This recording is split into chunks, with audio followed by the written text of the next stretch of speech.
Hello everyone, I hope you all are doing great. So in the previous video, we have discussed about the foreign policy of India and some of its principles, which includes the concepts like non-alignment, disarmament, promotion of world peace, Panchsheel agreement, etc. Now, in this video, I will be discussing about some of the objectives of India's foreign policy along with some of the significant concepts related to it, such as Gujral Doctrine and Nuclear Doctrine of India. So before starting with the today's session, I would like to request to all my viewers to kindly subscribe to my channel for more updates and UPSC related content. So let's begin with the objectives of India's foreign policy. So, there have been several objectives of India's foreign policy, but I am going to discuss few of them here in this video today. So, the first and the foremost objective of India's foreign policy is to protect India's core national interests and concerns in a rapidly changing international environment through encouraging support and understanding in the international community. Second is to preserve the autonomy of the decision-making process and to play a consequential role in the establishment of a stable and secure world order. Third is to strengthen the international campaign against terrorism, which is a global threat. Fourth is to build an international environment which is conducive of India's rapid economic growth and which also consists of higher levels of investments and trade, access to latest technology, and consolidating India's energy security. Next, we have P5 countries to build strategic ties with them, with the major powers such as USA, Russia, Japan, China, EU, etc. and to work for the realization of regional groupings, for instance SAARC, BIMSTEC, ASEAN nations as an economically integrated region at peace with itself and engaged with the world. Then to continue to work closely with EU and G20 for furthering India's interests in the international arena. To reform and to restructure the United Nations Security Council and embrace multipolarity in a world order that respects the principle of sovereignty and non-intervention. Next, we have to promote a more equitable equation between the developed and developing world in the political, economic, and technological spheres. Next is to work towards the objective of global nuclear disarmament within a time-bound framework and so on. So this is it for the objectives of India's foreign policy. Now let's move on to the second significant concept, which basically is Gujral Doctrine.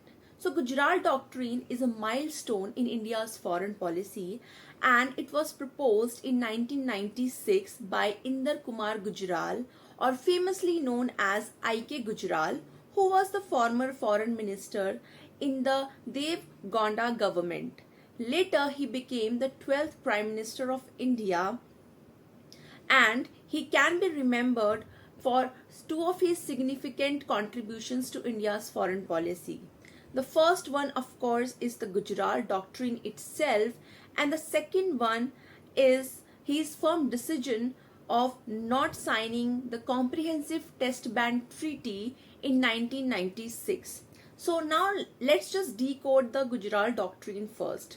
So Gujral Doctrine is nothing but it simply means a set of 5 principles to guide the conduct of foreign relations with India's immediate neighbors. It recognizes the supreme importance of friendly and cordial relationship with neighborhood, which includes with neighbors like Bangladesh, Bhutan, Maldives, Nepal, and Sri Lanka. India does not ask for reciprocity and gives and accommodates what it can in good faith and trust. The second principle basically talks about that no South Asian country allows its territory to be used against the interests of another country of the region. The third point is that no country should interfere in the internal affairs of another. The fourth one is that all South Asian countries should respect each other's territorial integrity and sovereignty. Last but not the least is that all South Asian countries should settle all their disputes through peaceful bilateral negotiations. So this is a 5-point roadmap to guide the conduct of India's foreign relations with its immediate neighbors, and which plays a vital role in fulfilling India's national interests. And there has been several occasions where the Gujral Doctrine has been applied. For example, the resolution of water sharing dispute with Bangladesh during 1996 to 97, just in 3 months. And then we have treaty with Nepal for taming the Mahakali river for the generation of hydel power, and so on. Now let's move on to the next topic, which deals with the nuclear doctrine of India. So in general, a nuclear doctrine implies that how a nuclear weapons state would use its nuclear weapons or arsenals both during the wartime and peacetime.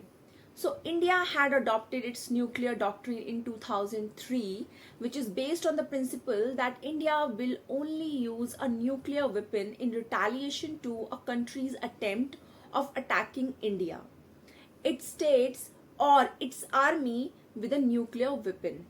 Now, in case of India, the nuclear doctrine is based on the 3 major components or pillars, which includes no first use, credible minimum deterrence, and civilian control or nuclear command authority.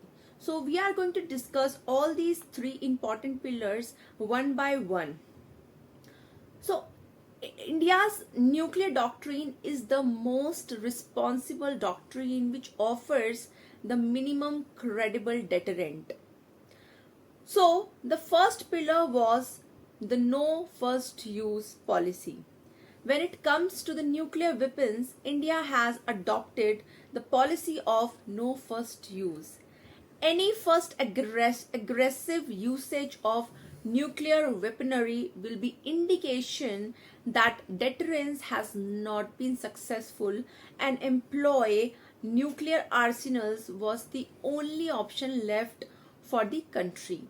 In fact, it is believed that if 2 countries who possess nuclear weapons or arsenals and engages into a war or a conflict, then it leads to some of the irreversible outcomes for both sides and would not amount to any substantial military settlement. And in this case of unpredictable situation, the no first use policy can prove to be a better option to pursue for the nations. The second pillar is the credible minimum deterrence. So a credible minimum deterrence would mean that India maintain a sufficient nuclear arsenal stock for deterrence purpose, but it would not engage itself in an arms race. The core notions of credibility, effectiveness, and survivability will be central to India's nuclear deterrent. The doctrine focuses on a potent and constructive force contingent upon nuclear-powered aircrafts, sea-based assets, along with land-based missiles. The nuclear doctrine anticipates a deterrent that has the capability of regulating destruction and punishment to the aggressor. Last but not the least, the third pillar of India's nuclear doctrine basically deals with the Nuclear Control Authority or NCA. So in order to maintain its nuclear arsenals or weapons, India has introduced a three-tier nuclear command authority in 2003, which was prepared by the National Security Board. So NCA basically consists of a political council, an executive council and a strategic command forces and is headed by the Prime Minister. It is the body which authorizes the use of nuclear weapons, and the Executive Council is headed by the National Security Advisor to the Prime Minister of India. Now, the Strategic Forces Command, or SFC, would be responsible for the regulation of the nuclear forces. So, out of all the most significant feature of India's nuclear doctrine, its continued commitment to total disarmament, which is also one of the principles of India's foreign policy. So far we have discussed the contextual terms and the structure of India's nuclear doctrine in this section, but there are certain challenges also being associated with India's nuclear doctrine given the present context of geopolitical events. So in terms of these challenges are or could be explained in terms of slow implementation and the need to review the doctrine and upgrade it, and it could be either at structural or at contextual level, especially to deal with hostile neighbors like China and Pakistan. So that's it for this video. I'll see you in the next video. Thank you so much for watching the video and stay tuned for the next video. Thank you guys.